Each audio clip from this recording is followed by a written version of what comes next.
fired, it automatically loads.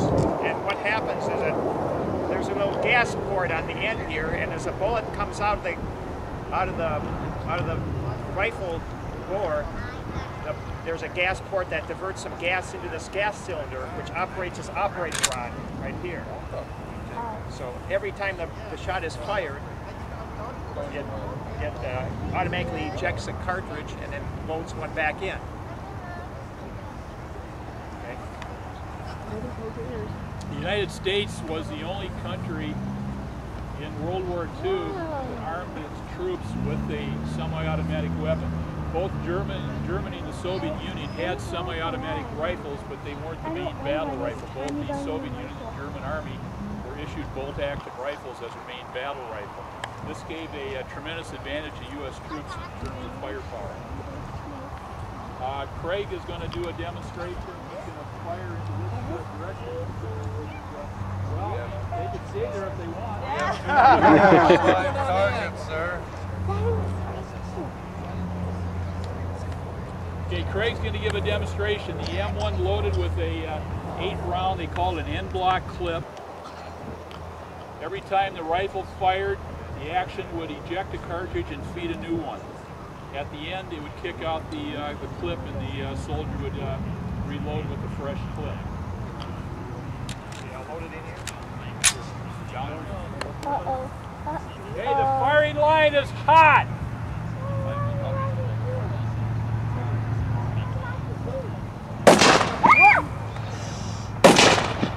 Hey, that's not loud. Hey, that's not loud. A whole bunch of bullet shells. Can we pick up the bullet shells? One more clip.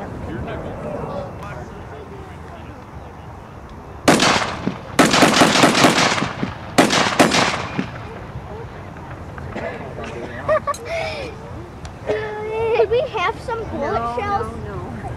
Well, you can pick up the empties, but wait till the demonstration is done. Even though we're firing blanks can kill you just as dead as a live round, so be careful. And be careful of these empties because they do get hot. Don't burn yourself. Really? Let's do Mr. Airborne here with the M1 cartridge.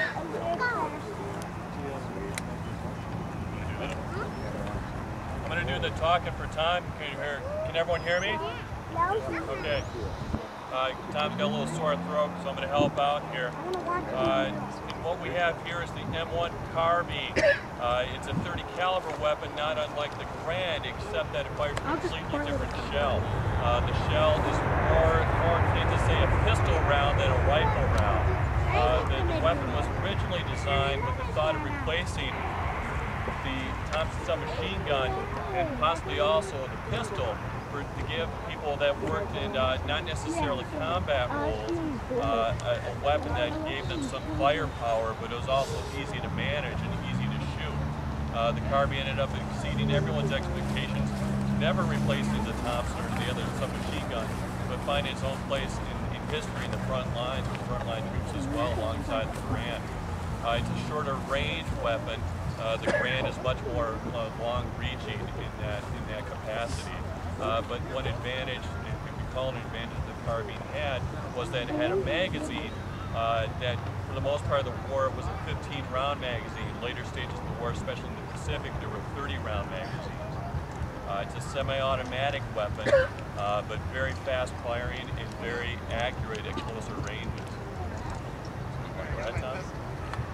The magazine loads from the bottom.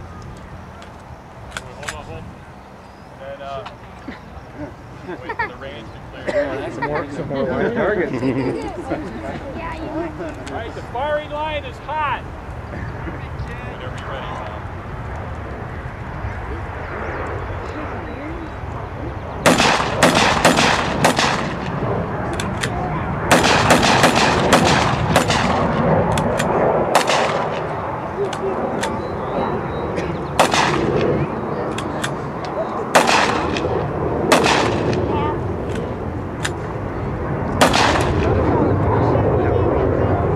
One thing to note about now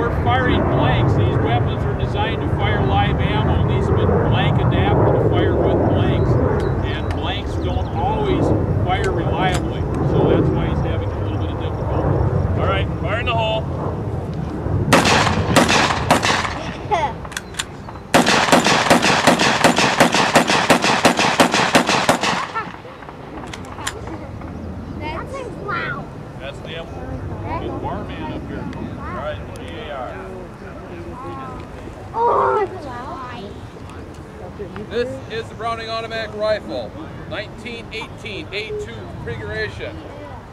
Uses a 20-round box magazine. Loads from the bottom. Locks in. Charging handle on the side. Release is right up here by the trigger dart. This gun also has a bipod on it. He simply does undo the screw, extend the leg. This will be set up for a fixed position. This is your squad-based weapon.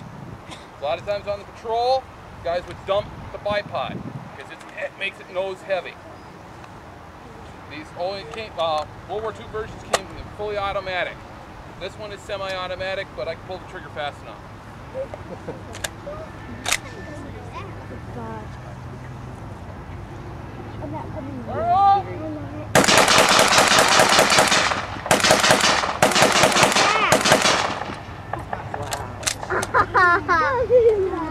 Right, the Browning automatic rifle, like Warren said, was a squad-based weapon. Every rifle squad in the United States Army had one of these. Marine Corps of the Pacific, they built theirs around fire teams, and each squad had 3 fire teams. Each fire team had one Browning automatic rifle. The Browning automatic rifle could lay down a tremendous base of fire for advancing troops. It was a weapon that our enemies did not particularly care for. Big disadvantage, 20 pounds. They always gave him the smallest guy in the 9 squad. pounds. You were 5'5" and 110 pounds dripping wet, you got the Browning automatic rifle. Thompson? What we have here, this one's small. as some of you may have already seen, is a Thompson submachine gun. This is a replica of the originals. The originals fired most semi and full automatic. This particular weapon only fires in semi-automatic. It fires a 45 caliber pistol round, which is what gives it the sub part of its name, because it didn't fire, say, a full-size round such as what the BAR fires. So it's a close range weapon, very nice in built-up areas, and if targets are under about 100 yards or so, you've got a pretty good chance of hitting it. It's a volume type of weapon, so you can go through ammunition pretty quick with it as well. This configuration could fire about 650 rounds a minute. Thank you. All right, and if we're ready, Yeah. clear. No, I know. Arnold!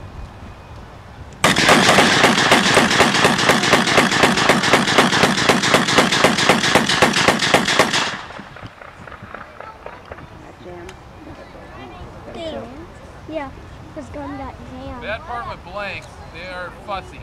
Each gun will have its little kickbacks and so forth. The original rounds actually do shoot a lot better than what you're seeing. But it says blanks are blanks, or fussy. These guns were meant to fire live stuff. Go ahead.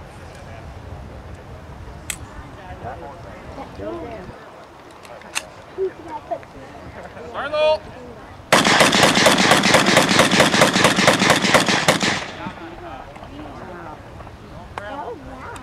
There we go. All right, the lion, make the line safe. All right, the lion is safe. Those of you that want to can move forward and pick up brass you can find, but whoa, whoa, whoa, be careful. Especially out of Thompson, these things are still hot, you'll burn your hand. Wait. Okay. Sammy, wait here with the boy. Grab some brass.